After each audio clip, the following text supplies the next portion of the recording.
We're following breaking news happening tonight across the globe. For the first time in more than 3 years, Russian President Vladimir Putin is prepping direct peace talks with Ukraine. The news comes after Ukraine and the United States both suggested a 30-day ceasefire earlier this week. The last peace talks between the countries happened in 2022, shortly after Russia invaded Ukraine. Putin is asking the two sides to come together on Thursday of next week, but Russia did not agree to a 30-day ceasefire. We're also following developments tonight with the trade negotiations happening between the U.S. and China this weekend in Switzerland. The Treasury Secretary is representing the White House. The meetings are the first since the president raised tariffs on Chinese imports to 145%, and China retaliated with its own tariffs. No major breakthrough was announced from today's discussions, which lasted over 10 hours. The White House says it expects to continue conversations tomorrow. And the mayor of Newark, New Jersey, is out of jail tonight after he was arrested by federal immigration officers yesterday.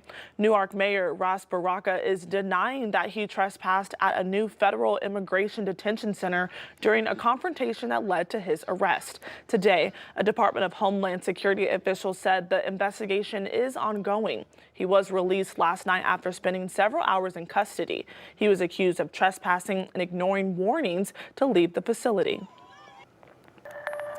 At Mount Sequoia today, two organizations, Fayetteville Feed Families and Friends of Palestine NWA, held a vigil for children that they supported who passed away in Gaza over the last year. 5 News reporter Parker Abels has the story. For Mariah Burquest, the past few years have consisted of helping raise money for families in Gaza. After hiring a very educated woman, I started talking to her more, and she was trapped in northern Gaza. Her family is starving to death. And then it just became, I was fundraising for that family, and then soon things changed. The borders got closed, so then we started fundraising for an entire camp. Saturday afternoon, Fayetteville organizations Friends of Palestine NWA and Fayetteville Feeds Families held a vigil for many of the 28 children that died this past year in the camp she's been supporting. Burquest feels like it's important to honor them even if they can't be honored at home. Children are becoming numbers. I think just letting them know that they're recognized and that they're worthy. Burquest is constantly communicating with a 17-year-old girl named Jana who lives in a camp in Gaza. I spoke with her about what the help of these two organizations means to her and her community.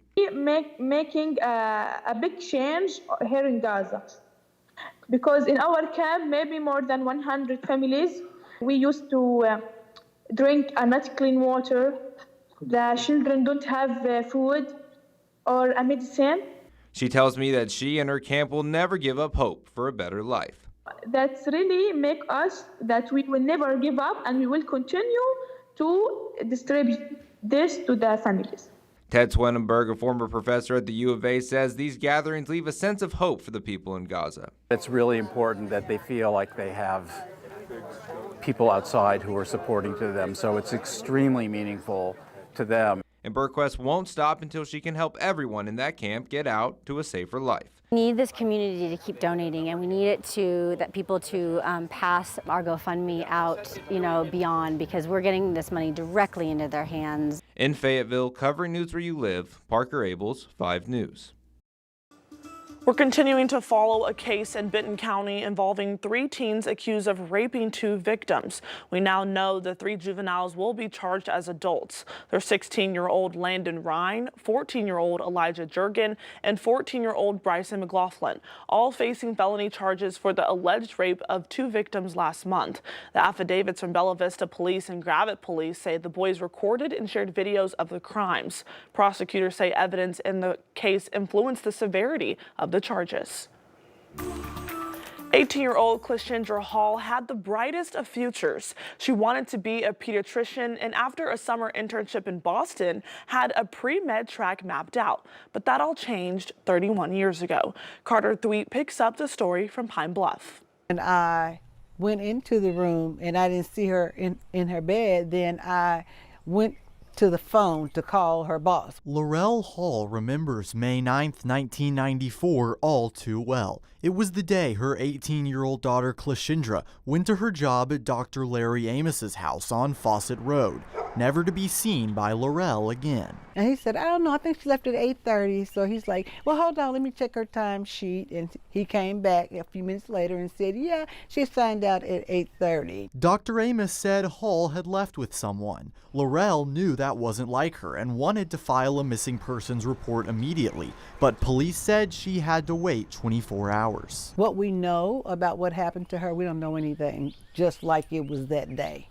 The police really didn't take it seriously when she disappeared. In the years since, there have been moments where it looked like the Halls might get closure, like in 2012 when police searched Amos's residence once again after receiving a promising tip. But that search and all others ultimately not leading anywhere. It's like not waking up from a bad dream, and it's just happening over and over. Friday night, the family will hold a balloon release, another effort to keep Cleshindra's memory alive, and maybe, just maybe, make this the last anniversary without knowing what happened. I'm hoping that this is the last time that we have to do this. I just cannot believe in a town like Pine Bluff that everybody knows everybody, or at least somebody that you know, that nobody has any information. Carter Thweet, 5 News. Detectives with Pine Bluff Police say they're still continuing to test and retest old evidence in this case, hoping that modern technology will give them some sort of breakthrough.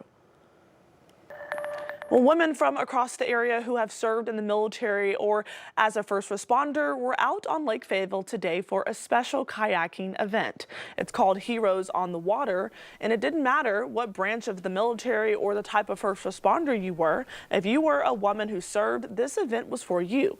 Organizers say the goal of the event is to give those who have served a fun day on the water at no cost. Arkansas is so beautiful, especially during this time of year. We have the birds and the water, and that outdoors being slow and healing is so refreshing, especially for our veterans who have experienced PTSD, who have the other stress of life, and acknowledging that we could take a moment. We're not on service, we're not on active duty currently, so we could take a breath. You can find out more about future Heroes on Water events happening and how to sign up as a volunteer at the address at the bottom of your screen, heroesonthewater.org. Just search for the Northwest Arkansas chapter.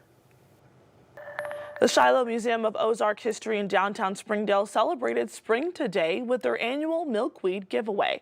It's a host plant for monarch butterflies. The species have decreased in population in recent years, but the plants can help change that and help with the monarch survival as they pass through an annual migration.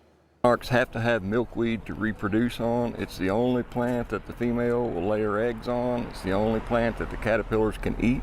So there has to be milkweed for there to be monarch.